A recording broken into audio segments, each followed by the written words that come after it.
الله الرحمن الرحيم الحمد لله رب العالمين والصلاة والسلام على سيدنا محمد وآله الطاهرين اللهم صل على محمد وآل محمد اللهم وفقنا وجميع المشتغلين خصوصا الحاضرين بحق أمير المؤمنين. مشایخنا مطلب کو جس دن درس تمام ہو اسی دن مطلب کو صحیح سے ہضم کریں، وإلا مادہ بڑا طویل ہے، آخر تک مطالب کو ذہن میں رکھنا، اور ابواب طویل ہے، عناوین طویل ہے. مکاسب و رسائل شیخ انصاری کی عادت ایسی ہے کہ ایک مطلب جو ہے کئی صفحات اور اوراق پر مشتمل ہوتا ہے. تو کل کا درس مہم تھا بہت، الاستدلال من العمومات على صحت بیع الفضولی. یہ اہم ہے باب. اس باب میں اصل مطلب علمی کے اعتبار سے کہ احل اللہ البیع اوفوا بالعقود کیف تشمل العقد الفضولی. کل اس کی ہم نے وضاحت کر دی. آج ہم روایت میں داخل ہو رہے ہیں. الروایت الاولی روایت العروہ البارقی. اگر رجالن و سندن جائیں تو روایت اساس ہی قابل قبول نہیں ہے روایت کے سند کے لحاظ سے، لیکن یہ ایک مشکل ہے، علمی مشکل. شیخ اعظم انصاری کی کتب میں جن روایات سے استدلال کرتے ہیں وہ روایات آج کے علماء کے پاس ضعیف ہوتی ہیں. شیخ اعظم انصاری رجالی مبانی کے اعتبار سے تو وجہ کیا ہے؟ بہت کچھ جوابات دیتے ہیں اساتذہ، لیکن بہرکیف جتنی شدت آج ہے رجالین میں وہ شدت اس زمانے میں نہیں تھی. حسب ظاہر جتنی شدت، خصوصاً السید الخوئی متشدد جدا فی منہج الرجال. السید الاستاذ السید علی الحکیم دام ظلہ سے جب استفسار کیا کہ اس قدر عمق علمی اور شیخ انصاری کے سفرے پر تمام علماء علم سفرے سے استفادہ کرتے ہیں، اس کے باوجود اس قدر ضعیف روایت مکاسب میں جو کافی بحثیں ہیں، تو وہ خود بھی اس چیز کی طرف مائل تھے کہ جو ہے میں خود اس معاملے میں شدید نہیں ہوں. شہرت روایت مشہورہ آج مثلا سید کوئی لا اعتبار للشہرہ فلان فلان فلان، تو مبانی میں شدت آتی گئی. تو خلاصہ ایک مستقل بحث ہے کہ لماذا الشیخ الاعظم الانصاری یستدل بروایات ضعیفہ. اگرچہ روایت عروہ میں سند کے لحاظ سے شیخ اشکال نہیں کرتے ہیں، دلالت میں اشکال کرتے ہیں، لیکن بحث اشکال سندی بھی ہے روایت میں. علی کل حال دلیل کی جو ادلہ کی جو فہرست بیان ہوئی دو طریقوں سے، کہ دلیل اول عمومات قرآنی علی صحت بیع الفضولی، دلیل ثانی روایت العروہ البارقی. یہ ایک ترتیب. اگر اس سے ذرا پیچھے جا کر آپ ترتیب بیان کرنا چاہیں تو الدلیل الاول هو الشہرہ والدلیل الثانی هو الاجماع والدلیل الثالث عمومات القرآن والدلیل الرابع روایت العروہ البارقی. لیکن بعض مدققین نے فہرست میں دلیل شہرت اور دلیل اجماع کو شامل نہیں کیا ہے، لأن الاجماع فیہ کلام لأن الشہرہ فیہا کلام کثیر، لہذا اس کو اس قدر اہمیت نہیں دی ہے کہ دلیل کے فہرست میں اس کو بھی شامل کرے. اللہ کل حال جو قائلین ہے اس کی طرف سے یہ دلیل ہے. ہاں یہ ابھی شیخ فرماتے ہیں کہ وقد اشتہر الاستدلال علیہ. شیخ نہیں کہتے ہیں کہ میں اس کو بنا رکھتا ہوں، اشتہر الاستدلال. اور شہرت سے شیخ ڈرتے ہیں، شیخ اعظم انصاری، ٹھیک ہے کہ نہیں؟ شہرت سے ڈرتے ہیں. سید خوئی کی طرح نہیں ہے کہ جو ہے یضرب علی الجدار و یستدل، شدید فقی نہیں ہے اس معاملے میں. شہرت اور اجماع کا احترام رکھتے ہیں. وقد اشتہر الاستدلال علیہ علی صحت بیع الفضول بقضیت عروہ البارقی. کیا قضیہ ہے بھائی؟ حیث دفع الیہ النبی صلی اللہ علیہ وآلہ وسلم. ماذا دفع؟ مفعول دینارا. وقال النبی له للعروہ ماذا قال؟ اشتری لنا به شاة للأضحیہ. به بهذا الدینار، اشتری خریدو ایک اضحیہ کے لیے شاة. فاشترى العروہ به بهذا الدینار الواحد. ماشاء اللہ شاتین، ٹھیک ہے، دو شاة خرید لیے جا کے مسلخ سے. ثم باع احدهما، باع العروہ احد الشاتین فی الطریق بدینار. مسلخ سے واپس آ رہے تھے، راستے میں کوئی مل گیا، اس کو ایک شاة وہاں فروخت کیا. خوب بدینار فأتى النبي صلى الله عليه وآله فأتى النبي فأتى العروة النبي بالشاة والدينار. محضر رسول اللہ میں وہ دینار بھی واپس لے کر آئے اور ایک شاة بھی. فقال له رسول الله صلى الله عليه وآله بارك الله لك في صفقة يمينك. خدا برکت عطا کر. دعا دی، تقریر کی، یعنی اس فعل کی تائید کی. صفقت یمینک، آپ کے ہاتھ کا جو صفقہ ہے اس میں مبارک عطا کرے، برکت عطا کرے. صفقہ اس طرح کرنے کو کہا جاتا ہے. صفقۃ التھبکی، ہاتھ کا ہاتھ پر. اس زمانے میں معاملہ آج بھی ہوتا ہے، بس اوقات ہو گیا بھائی معاملہ، ہاتھ ملاتے ہیں تو اس کو کہا جاتا لغت میں صفقۃ الیمین. ایک ہی معاملے میں، یعنی معاملہ طے ہو جائے اور معاملہ ختم ہو جائے، مکمل ہو جائے، اس کو صفقۃ یمین کہا جائے. جو آپ نے کیا ہے اخذ و اعطاء، یہ اس میں برکت خدا عطا کرے. خوب اب آ جائیں. فإن، یہاں سے استدلال، تقریب الاستدلال بروایت العروہ البارقی. بحث کہاں ہوگی ہماری؟ جا کے جو 2 شاة خریدے ہیں اس نے، اس میں کلام نہیں ہے. آپ یہ نہ کہیں کہ رسول اللہ نے 1 شاة کہا تھا، جا کے اس نے 2 شاة خرید لیے. تو یہ جو 1 دینار سے 2 شاة خریدے ہیں تو اس میں ہی کلام ہے. یہ 2 شاة تصریح نہیں ہے رسول اللہ کے کلام میں کہ جو ہے رسول اللہ نے 2 شاة کی طرف اشارہ کیا. تو یہ دوسرا جو شاة اس کا حکم کیا ہوگا؟ اس میں بحث نہیں ہوگی ہماری. کیوں نہیں؟ وجہ بیان کروں گا میں. محل کلام واپس آتے ہوئے راستے میں جو کیا ہے نا، بیع و شراء. یہ هذا البيع والشراء، اخذ و اعطاء، قبض الثمن و اقباض المبيع.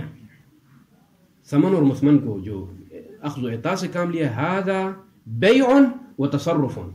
نہ فقط بیع پر اکتفا کیا ہے، بعت و اشتریت بھی نہیں، اخذ و اعطاء بھی کیا ہے. یہاں مشکل کھڑی ہو گئی. تو اسی لیے شیخ فرماتے ہیں کہ فَإِنَّ بَيْعَهُ بَيْعَ الْعُرْوَةِ لِلشَّاة مثلا وَقَعَ فُضُولًا. اسی لیے راستے میں جو معاملہ کیا نا، بیع شاة، یہ وَقَعَ فُضُولًا، یہ فضولی واقع ہوا ہے. رسول اللہ نے نہیں فرمایا تھا کہ واپس آتے ہوئے کوئی مل گیا تو اس کو آپ جو ہے دے دو اور 1 لے کر آ جاؤ. نہیں، اس سے کوئی بات نہیں. وَقَعَ فُضُولًا. کیوں؟ لِأَنَّ الْعُرْوَةَ لَيْسَ مَالِكًا لِهَذِهِ الشَّاة وَلَيْسَ وَلِيًّا وَلَيْسَ مَأْذُونًا مِنْ قبل رسول اللہ. خلاص اب آ جائیں. وہ جو شروع میں جا کے 2 شاة کا معاملہ کیا ہے، ایوہ الشیخ الاعظم، رسول اللہ نے تو ایک اشتری لنا شاطن، ادھر جا کے اس نے 2 شاة جو لیے، وہاں کیا کرنا پڑے گا؟ وہاں پر بھی ذرا سیاق کلام سے خارج اس نے کوئی معاملہ انجام دیا ہے. تو کہتے ہیں کہ وَإِن وَجَّهْنَا، اگرچہ ہم توجیہ کریں شراءہ، شراء العروہ، شراء سے کیا مراد؟ جا کے جو خریدا ہے شروع میں، وہ علی وجہ، ایسی وجہ پر ہم توجیہ کریں کہ یخرج هذا الشراء لشاتین عن الفضولی، فضولی ہونے سے خارج ہونے کی ہم توجیہ بیان کریں. یعنی ہم کر سکتے ہیں ایسی توجیہ کہ جس کی وجہ سے وہ جو شاتین ہے، شاة کے بدلے میں، اس کو ہم فضولی ہونے سے نکالیں گے.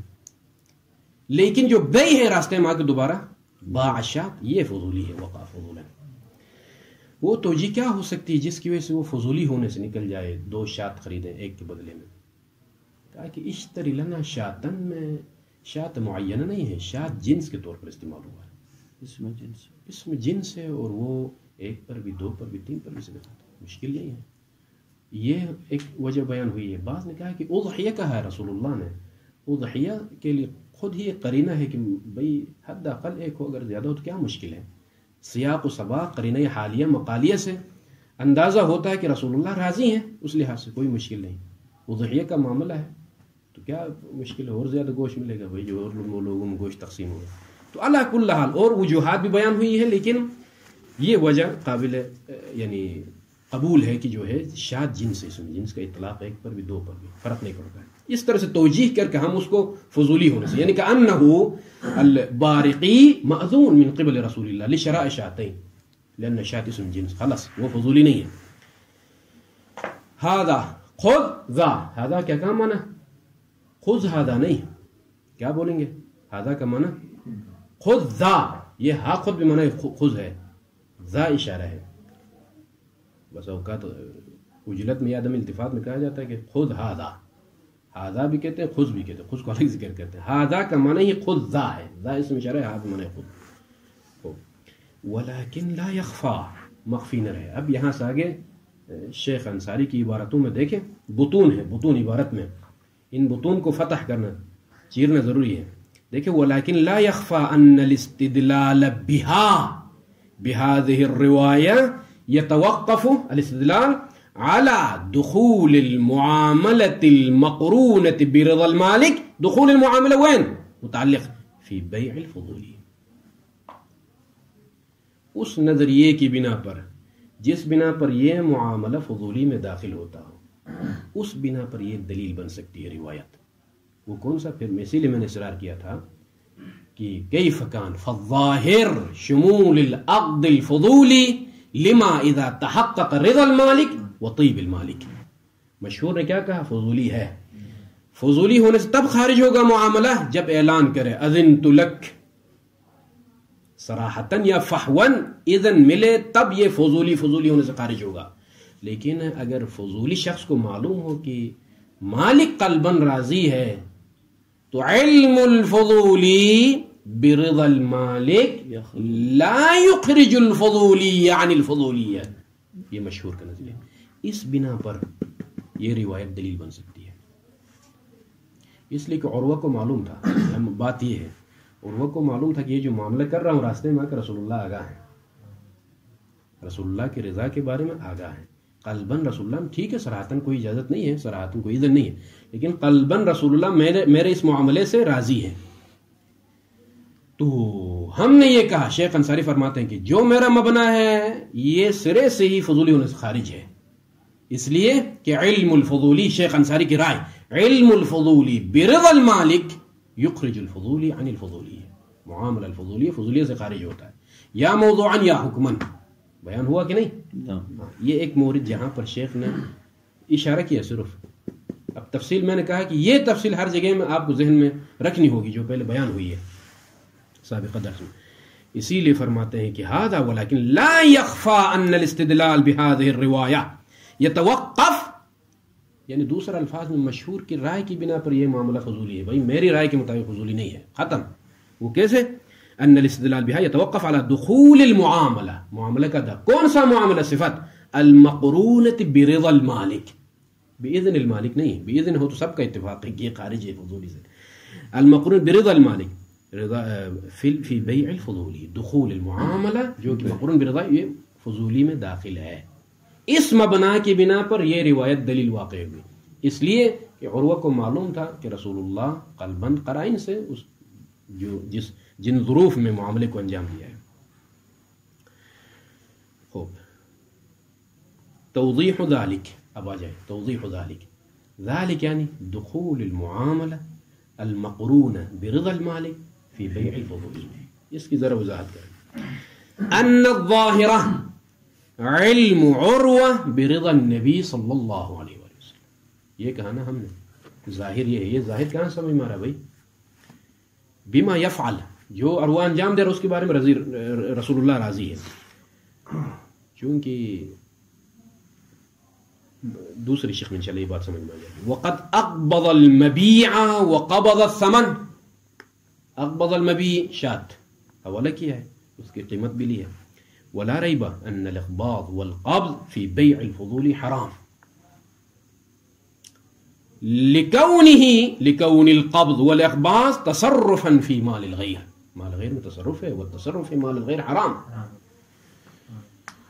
انشاءاللہ بعد میں اجازہ میں یہ بات آئے گی کہ جو ہے اجازہ کا مطلب یہ نہیں کہ آپ کو تصرف کرنا بھی حلال ہو. اجازہ کا معنی یہ ہے کہ یہ جو آپ نے عقد جاری کیا ہے یہ ٹھیک ہے.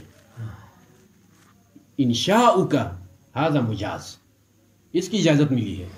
وإلا اصل قبض اور اقباض ثمن خود ہی اجازت سے مستفاد نہیں ہوتا، مگر یہ کہ قرینہ موجود ہو، کہ اجازت دینے والے نے ایسا قرینہ ساتھ رکھا ہو کہ جو ہے میری طرف سے آپ قبض اور اقباض بھی کر سکتے ہیں، تو اس میں مشکل نہیں. لیکن اصل اولی الاجازہ لا تشمل التصرفات. خلاص اب آ جائیں لکونی تصرف فی مال الغیر فلا بد، یہ قبض و اقباض حرام ہو گیا بھائی اس بنا پر، کوئی حل ہے اس کو حلال ثابت کرنے کے لیے، اما من التزام ان عروہ فعل الحرام فی القبض والاقباض، معصوم تو نہیں ہے، سابق میں نے یہ بات کی ہے پہلے بھی، جب تائید کے طور پر شیخ نے وہاں اشارہ کیا تھا تو سامنے مشہور نے یہ کہا فرض کی شیخ سے، شیخ نا آپ کیوں جو اشکال کرتے ہیں میرے اوپر، یہ دلیل واقع ہو سکتی ہے، باقی جو قبض و اقباض جو حرام کا وہ تو معصوم تو نہیں، اور وہ کیا مشکل ہے، حرام کام انجام دیا، تو شیخ نے جواب دیا تھا صرف کام انجام دینے کی بات نہیں ہے، رسول اللہ نے تائید کی ہے، ہاں یہ تقریر رسول اللہ کیا کرو گے بھائی، اور وہ کا مسئلہ نہیں، یہاں تقریر نبی کا بھی مسئلہ ہے، ہاں اما من التزام فعل الحرام من القبض والاقباض وهو مناف لتقریر النبی صلی اللہ علیہ وسلم، لہٰذا یہ وجہ اول قابل قبول نہیں ہے، اس لیے کہ مشکل نہیں ہے، معصوم تھوڑی ہے، وہ حرام کام انجام دے باقی اصل معاملہ ٹھیک ہے، نہیں یہ بات نہیں چلے گی، اس لیے کہ تقریر نبی کے ساتھ منافی ہے، ٹھیک، وجہ اول قابل قبول نہیں ہے، وَإِمَّا من القول، یعنی یہ نتیجہ نکالیں گے شیخ کی روایت قابل استفادہ ہے یا نہیں ہے، استدلال صحت ہے، وَإِمَّا مِنَ الْقَوْلِ بِأَنَّ الْبَيْعَ الَّذِي يُعْلَمْ بِتَعَقُّبِ الْبَيْعِ لِلْإِجَازَةِ يَجُوزُ التَّصَرُّفُ فِيهِ قبل الإجازة، یا یہ کہنا پڑے گا کہ اجازہ، پہلے مطلب سنے بعد میں تطبیق کروں، یا یہ کہنا پڑے گا کہ اجازہ کا معنی کیا ہے، کئی اقوال ہیں، ان میں سے اس قول کے ہم قائل ہو جائیں جس کی بنا پر یہ تصرف ٹھیک ہو جائے، کون سا تصرف؟ بعض نے کہا کہ خود اجازت شرط نہیں ہے تصرف کے لیے، ایک عنوان انتزاعی کہا جاتا ہے، وہ ہے تعقب الاجازہ، اجازہ کا آنا، لحوق الاجازہ، لحوق والتعقب یہ عناوین منتزعہ ہے، جو کہ اس خود اجازت سے، اجازہ بعد میں آ رہا نا، جو شیء متأخر ہے جو کہ اجازہ ہے اس سے ایک عنوان انتزاعی جس کا منشا خارج میں ہے یعنی اجازہ ہے، اس سے ایک عنوان اخذ ہوتا ہے، وہ عنوان کیا ہے؟ اجازت، چونکہ بعد میں آتا ہے، اس بعد میں آنے والے کو ہم کیا کہیں گے؟ تعقب الاجازہ، اجازہ کا پیچھے آنا، بعد میں واقع ہونا، اور لحوق الاجازہ۔ اس میں ایک بات ہے، وہ یہ کہ اگر مجھے معلوم ہو جائے، میں فضولی، کہ اجازہ مالک کی طرف سے اجازت آنے والی ہے، مجھے علم ہو جائے، ابھی تک آئی نہیں ہے لیکن مجھے یقین ہے، تو کہتے ہیں کہ چونکہ یہاں پر خود اجازت شرط نہیں ہے، لحوق الاجازہ شرط ہے تصرف کے لیے، اجازہ کا ملحق ہونا، اور ادھر سے الحاق کے بارے میں آپ کو یقین بھی ہے تو تصرف جائز ہے، اگر اجازہ کا یہ معنی مراد لے لیں۔ نفس الاجازہ لیس شرطا بل لحوق الاجازہ، واللحوق موجود، لحوق ہے، ابھی بھی ہے، لحوق مقارن ہے، عنوان لحوق مقارن ہے، عنوان تعقب مقارن ہے، نفس الاجازہ بعد میں آئے گا، مسئلہ نہیں۔ وَإِمَّا مِنَ الْقَوْلِ، یا یہ کہ تاکہ یہ تصرفات ٹھیک ہونا، اور وہ کہ یہ تصرفات ٹھیک کرنے کے لیے کیا کرنا پڑے گا کہ بِأَنَّ الْبَيْعَ الَّذِي يُعْلَمْ بِتَعَقُّبِهِ، جس بے کے تعقب میں، لِلْإِجَازَةِ، جو جس کے پیچھے اجازہ آنے والی ہے، يَجُوزُ التَّصَرُّفُ فِيهِ، اس بے میں تصرف کرنا جائز ہے، قبل الاجازت، خود قبل نفس الاجازہ کہیں، خود اجازہ آنے سے پہلے تعقب اجازہ کی صورت میں تصرف جائز ہے، لیکن علی کون الاجازہ کاشفتاً، پہلی بات ہے کہ یہ باتیں جو ہم نے کی ہے اجازہ میں تعقب، یہ مبنی کشف کی بنا پر ہے، نقل میں نہیں ہے یہ بات، فی الحال وضاحت بات میں آئے گی، ابھی ضروری نہیں اس قدر طول دینا، علی کون الاجازہ کاشف، لیکن ایوہ الشیخ الانصاری، یہ وجہ کہ ہم خود اجازہ کو شرط نہیں مانتے ہیں، تعقب اجازہ شرط ہے تصرف صحیح ہونے کے لیے، اور یہ تعقب اجازہ یہاں پر درست ہے، چونکہ معلوم ہے کہ عروہ کو کہ نبی نے مجھے اجازت دینی ہے، اور یہ علم ہونے کی صورت میں تصرف جائز ہے، تو شیخ فرماتے ہیں کہ وَسَيَجِيءُ ضَعْفُهُ، ان قریب آئے گا کہ هذا القول، کہ اجازہ میں نفس الاجازہ لیس شرطا بل تعقب الاجازہ شرط لجواز التصرف، هذا القول ضعیف، کلام ہے، کیوں ضعیف ہے؟ صرف ایک نقطہ ذہن میں رکھیں، وہ یہ کہ روایات ظاہرہ بأن شرط التصرف هو نفس الإجازة لا تعقب الإجازة ولا لحوق الإجازة. اہلا وسہلا. تو اجازات کا عفوا روایات کا ظہور کیا ہے؟ نفس الاجازہ، اجزتو مالک کی طرف سے، یہ شرط ہے، نہیں کہ لحوق ایک عنوان منتزع آپ اٹھائیں اور اس کو اجازہ قرار دے دیں. نہیں، ظہور روایات کے خلاف ہے یہ قول ہے، اسی لیے وہ سیأتی ضعفہ. لہذا هذا الوجہ ایزن درست نہیں ہے. لہذا ابھی تک تصرفات عروہ حرام، ابھی تک حرام ہے. وجہ اول بھی نہیں چلے گی، وجہ ثانی بھی. فیدور، دو راستے بچے ہیں آپ کے پاس. فیدور الامر بین ثالثین، آنا پڑے گا میرے راستے کی طرف آنا پڑے گا جس کو میں نے اختیار کیا ہے تاکہ آپ اس ورطہ سے نکل سکیں. بین ثالثین و بین رابع، یا ثالث یا رابع. وہ کیا؟ وہ ثالث جعل هذا الفرد، یہ فرد کون سا فرد بھائی؟ یہ فرد جس میں فضولی کو معلوم ہو کہ قلباً مالک راضی ہے، صراحتاً کچھ نہیں ہے، فہواً کچھ نہیں کہا ہے، لیکن قلباً مالک بأي طریقے ہو. اب ضروری نہیں کہ کس طریقے سے اس کو پتہ چلا، نہیں پوچھے بھائی، ہے باختم معلوم ہے کسی بھی طریقے سے. اس نے زوجہ کے پاس کچھ کہا کہ یا میں فلان گھر کو بیچنا چاہ رہا ہوں، ادھر ادھر سے بات پہنچ گئی، کسی نے اپنی طرف سے فروخت کیا. مالک نے تو نہیں کہا تھا کہ بعت اريد اذنت لك ايها الفلاني ان ابي هذا البيت. تو گھر میں بات کہہ دی، بچوں کے ذریعے سے بات کسی اور تک پہنچ گئی، کسی دوست تک، اس نے پوچھے بغیر گھر کو فروخت کیا. پتہ چل گیا نا، کان يعلم برضا المال قلبا، وہ فروخت کرنا چاہ رہا ہے. اس نے تو نہیں کہا تھا کہ اس کو میرا گھر فروخت کروں. ختم. یہاں معلوم ہونے کے راستے ہیں مختلف. کسی بھی طریقے سے مجھے اندازہ ہوا کہ راضن طیب النفس ہے، طیب نفس موجود ہے مالک کا. تو یہ جو فرد ہے، یہ هذا الفرد من البيع، کون سا بھائی؟ وہ واضح کرے شیخنا الانصاری، وهو المقرون برضا المالک، وہ بھائی جو رضائے مقرون ہے، عفوا رضائے مالک کے ساتھ مقرون ہے. تو یہ فرد جعل هذا الفرد مفعول خارجا عن الفضولی، موضوعا خارج ہے. بولے ختم، یہ فضولی میں داخل ہی نہیں ہے تاکہ بعد میں ہم اجازت کے محتاج رہیں. بھائی خلاص، جب هذا بيع اوفوا بالعقود ولا يتوقف على اجازة النبي فهذا التصرف جائز من قبل العروة كما قلنا. اسی لیے میں نے زیادہ ترکیز کی وہاں پر اس مطلب کے اوپر کہ کئی مرتبہ شیخ کہیں گے كما قلنا، ایک یہ قلنا ہو گیا یہاں پر کہ ما هو الاختلاف بين شيخ الأعظم الأنصاري وبين المشهور في أي مسألة إذا علم الفضولي أو يعلم رضا المالك وطيب المالك، طيب قلب نفس المالك، ولكن لا يظهر من المالك صراحة أو فحوا الرضا، رضا کا اظہار نہیں کیا قولا و فعلا. تو وہاں پر شیخ اعظم کی رائے کہتے ہیں کہ فی نفسی شیء.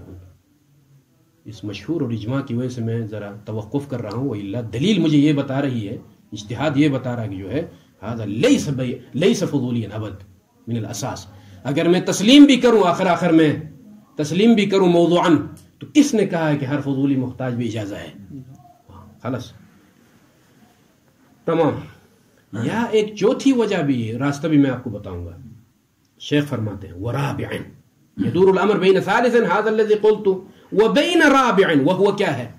وهو هذا الرابع علم عروة برضا النبي صلی اللہ علیہ وآلہ بإقباض مال النبی، قبضے میں دینا مال نبی کو، للمشتری، چونکہ بیع ثانی میں خود بائع بن گیا نا، شاد کو فروخت کیا، جو سامنے والے جو مشتری ہے. حتی یستأذن، معلوم ہے اور وہ کو کہ بإقباض مالی للمشتری، یہ جو قبضے میں دے رہا ہوں، حتی یستأذن، تعین کی اجازت، اذن لے لو، اذن صراحتاً، اس کے بارے میں نبی راضی ہے.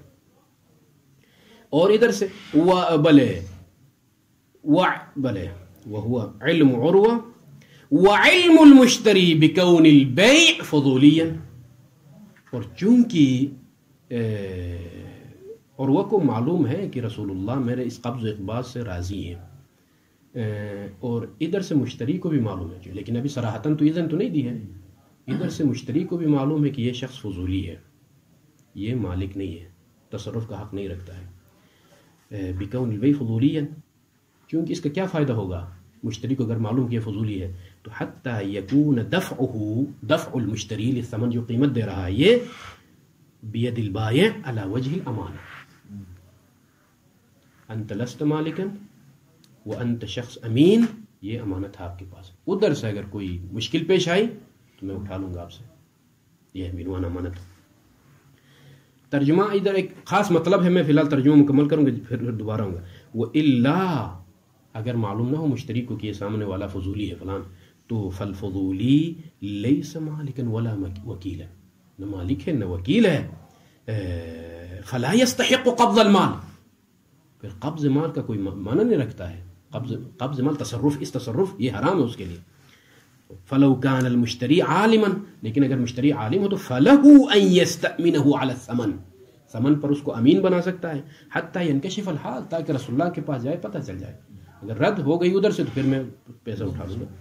بخلاف ما لو كان جاہلا، بخلاف ما لو كان المشتری جاہلا، جاہل ہو اور دے دے تو پھر علی وجہ الامانہ یہ مال نہیں ہوگا۔ فرق اس طرح سے ظاہر ہوگا کہ اگر جو ہے عالم ہو تو علی وجہ الامانہ کہا، اور بدون تعدی تلف ہو جائے یہ مال، امانت کی صورت میں تعدی بھی نہیں ہے، اس کی طرف سے کوئی کوتاہی بھی نہیں ہوئی ہے، تو ضامن نہیں ہوگا یہ شخص علی وجہ الامانہ۔ الامین لا یخون، خائن شمار نہیں ہوگا، چونکہ مجھے معلوم ہے کہ یہ شخص امین ہے، امانت کے طور پر مال دیا ہے، اور اس کی طرف سے کوتاہی بھی نہیں، تلف ہو جائے تو یہ شخص اس کے ذمہ میں نہیں ہے۔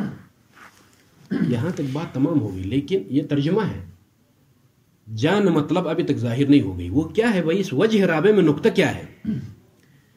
وہ یہ کہ علم عروہ برضا النبی کا مطلب کیا ہے؟ باقباض مالی، رضا کے متعلق دو چیزیں بیان ہو رہی ہیں یہاں پر، جس طریقے سے خود عقد جاری کرنے کے لیے میں معذون ہوں، رسول اللہ نے اجازت دی ہے، اسی طرح سے تصرف کے بارے میں بھی راضی ہے، یہ جو تصرف کر رہا ہوں اس کے بارے میں راضی ہے، باقباض مالی، یہ نقطہ مہم ہے۔ وہی وجہ رابع کا خلاصہ کس طرح سے بیان کریں گے؟ ایک رضا ہے خود جریان عقد، اجراء عقد کے بارے میں راضی ہونا، میں نے کہا اجازت کا معنی یہ ہوتا ہے، ایک اجازت کا معنی تصرفات بھی، قبض و اقباض بھی، اس کے بارے میں بھی رسول اللہ راضی ہے۔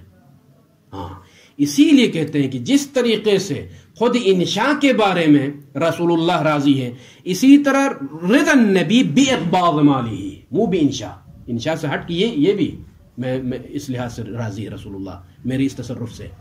تو جب آپ کا تصرف کے بارے میں یہ علم ہو کہ جو میں تصرف کر رہا ہوں، میں نے کہا اصلی اجازت اس بات پر دلالت نہیں کرتا، لیکن پتہ چل جائے قرینہ حالیہ مقامیہ سے کہ میں جو تصرفات کر رہا ہوں اس کے بارے میں بھی مالک راضی ہے، تو میرے تصرفات ٹھیک ہے، کوئی مشکل نہیں ہے۔ لہذا اس وجہ رابع کی بنا پر تصرفات ہے اور وہ قبض و اقباض حلال ہے۔ بات واضح ہو گئی؟ اب آ جائیں ایھا الشیخ الاعظم الانصاری، آپ نے وجہ ثالث اور وجہ رابع میں دائر مدار قرار دیا، یا یہ کہو تو معاملہ حل ہو جائے گا، تصرفات ٹھیک ہو جائیں گے۔ ولكن الظاہر هو اول الوجہین، اول الوجہین یعنی ثالث، اول اور ثانی کو چھوڑیے، یہ جو ثالث اور رابع میں، اول تو کو کہا کہ جو ہے ضعیف ہے، بلکہ منافی تقریر، دوسرے کو بھی باطل کر ضعیف ہے، بعد تیسری اور چوتھی میں ہے، تو کہتے ہیں کہ اول الوجہین ہے، کما لا یخفا، جیسا کہ یہ بات مخفی نہیں ہے، شیخنا آپ پر مخفی نہیں ہے، ہمارے اوپر مخفی ہے، متوجہ ہے؟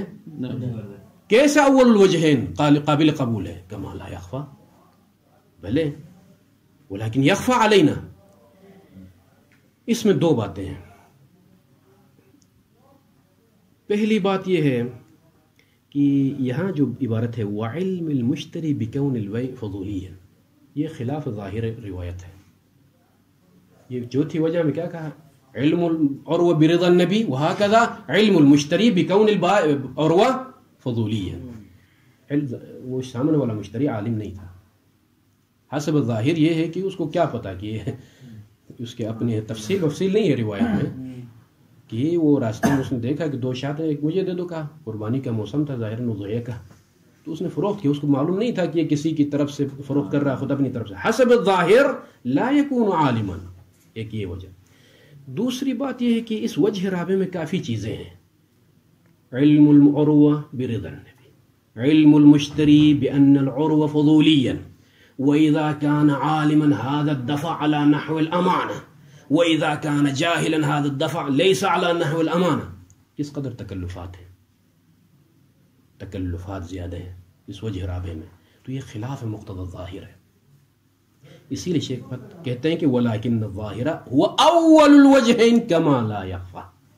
باتیں ہو گئی یہاں تک، اب آ جائیں خصوصاً ساتھ ساتھ بملاحظت ان الظاہرہ، ظاہر روایت، وقوع تلک المعاملہ علی جہت المعاطات. یہ جو معاملہ عروہ جو ہوا ہے یہ معاطاتی ہے، معاملہ معاطاتی ہے، کوئی انشاء منشاء کی بات نہیں ہے، بعت و اشتریت کی بات نہیں، اخذ و اعطاء ہے. یہ ادھر سے سمن اخذ کی، ادھر سے اعطاء کی ہے، یدن بیدن. اب آ جائیں وہ یہ ظاہر کا منشا کیا ہے. الظاہر وقوع تلک المعاملہ، ظاہر روایت معاملہ معاطاتی ہے. منشأ الظاہر ما ہوا، توجہ ہے یا نہیں ہے؟ ہاں، ظہور کا منشا کیا ہے. 2 باتیں ہیں یہاں پر بھی. ایک بات یہ ہے کہ عادتاً معاملات معاطاتی ہوتے ہیں. جیسے کہ آپ کتاب خریدنے کے لیے جاتے ہیں سوق ہوئی میں، ہم سب اسی میں مبتلا ہے. کتاب دیکھتے ہیں، پسند آئی، بیش 5 تالا، بس اخذ و عطا ہے. وہاں پر اشتری هذا الکتاب وہ قبلت، یا جو ہے اتبیع هذا الکتاب، کوئی صیغے میں تو جاری نہیں ہوتا، اخذ و عطا ہے، ختم. بس چیز پسند آئی، اٹھائی، بیش، فلوس دے دیا، ختم. ظاہراً حسب عادت متعارف معاطاتی تھا، اس لیے ظاہر کا منشا یہ ہے. یا یہ کہ نہیں، قرینہ لفظی ہے، وہ کیا، بارک اللہ صفقت یمینک. صفقہ یمینک اخذ و عطا میں جو یہ صفقت الیمین قرینۃ علی ان ھذا اخذ و عطاء، معاطات ہے. اسی لیے وقد تقدم، اور یہ بات گزر گئی باب معاطات میں، ان المناط فی المعاطات مجرد المرادات. شیخ یہاں سے تمہید باندھ رہے کہ اصل سرے سے ہی اس روایت کو نکالے، تصور فضولی کو ہی ختم کر دے یہاں سے. وہ خوب ظاہر روایت میں جب یہ بات ہے خصوصاً سے کیا کہنا چاہ رہے ہیں، معاطات میں داخل کریں گے. جب معاطات میں داخل کریں گے تو معاطات میں 2 باتیں ہیں اہم. ان میں سے جو مقصود ہے تقدم ان المناط، معاطات میں مجرد المرادات، مرادات المالکین، رضا مالک کی ہوتی ہے، فضولی کی نہیں ہوتی ہے. فضولی کو خارج کر دو تو مرادات مالکین. اور ادھر سے ساتھ ساتھ ووصول کل من العوضین الى صاحب الاخر، اخذ و اعطاء. اب اس میں بھی ایک بحث ہے کہ معاطات میں، معاطات کا جو صيغہ مفاعلہ ہے، معاطات یعنی اخذ و اعطاء ہو طرفین سے، تب معاطات ہے. یہ شرط ہے یا نہیں ہے، ایک بحث ہے اپنی جگہ. شیخ خود جو ہے ممکن ہے خلاف ما سبق بات کریں، لیکن فی الحال ابھی اسی پر ہی چلیں گے ہم کہ جو ہے معاطات کا تقاضا یہ ہے کہ اخذ و اعطاء، یعنی وصول احد العوضین الى صاحب الاخر، مرادات المالکین والوصول العوضین، یہ مہم ہے. اور جب ایسا ہے تو اب آ جائے وحصوله، ووصول كل من العوضين الى صاحب الاخر، وحصوله، وحصول كل من العوضين عنده عند صاحب الاخر باقباض المالک. اب یہ جو کہا کہ وصول احد العوضین، یہ وصول عند صاحب الاخر دوسرے کے پاس، باقباض المالک، یا خود مالک دے دے اس کو اور اس سے لے لے، ہاں، او غیرہ، یا غیر مالک. غیر مالک میں ولو كان هذا الغیر صبیا او حیوانا، کلب اجلکم اللہ، معلم ہے مثلا، اس کو تربیت دی ہے، اس کے ذریعے سے پہنچا دے، فرق نہیں ہے. وصول میں خود مالک ہی دے دے، یہ شرط نہیں ہے اخذ و اعطاء میں. مرازات مالکین اور اس کے وصول عوضین، ہاں وصول العوضین من قبل المالک ہو، من قبل غیر المالک، من شخص ہو.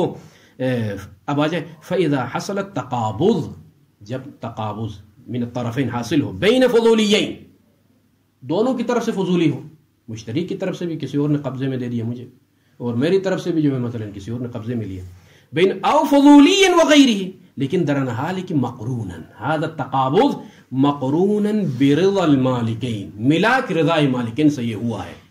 ثم وصل كل من العوضين الى صاحب الاخر وعلم برضا صاحبه، صاحب آخر رضا بھی معلوم ہو. کفا فی صحت التصرف، صحت تصرف کے لیے یہ کافی ہے. جب ایسا ہے ولیس ھذا من معاملۃ الفضولی، یہ تو پھر فضولی کا معاملہ نہیں ہو گیا، یہ مالک کا معاملہ ہو گیا. کیوں مالک کا معاملہ؟ اس لیے کہ معاملہ معاطاتی ہے، والمعاطات میں رضا ہے، رضا مالک کی ہوتی ہے. جب یہ ہے تو پھر جو ہے لیس ھذا من معاملۃ الفضولی، لأن الفضولی صار آلۃ مثل الکلب الذي يوصل الى الغیر، ایک آلہ ہے، آلۃ فی الایصال، والعبرہ والملاک برضا المالک المقرون به بهذا الایصال، ایصال الى الغیر. یہ جب ملاک ہے تو پھر جو ہے یہ فضولی کیا ہو گیا؟ آلۃ من وسائل الایصال الى الاخر. وحالانکہ ہماری بحث کس فضولی میں ہے؟ الذي ليس آلۃ بل طرفا للمعاملہ، معاملے کا باقاعدہ رکن ہے. بھائی میری جگہ میں وہ کھڑا ہے میدان میں، نہیں کہ مثل کلب و مثل شخص آخر سال کے لیے آپ نے آلہ بنایا اس کو. فإذا خرجت المعاملة عن الفضولية ودخلت في المعاطات، فلا يمكن الاستدلال بهذه الرواية على صحة بيع الفضولي. وصلى الله على محمد وآله وصحبه.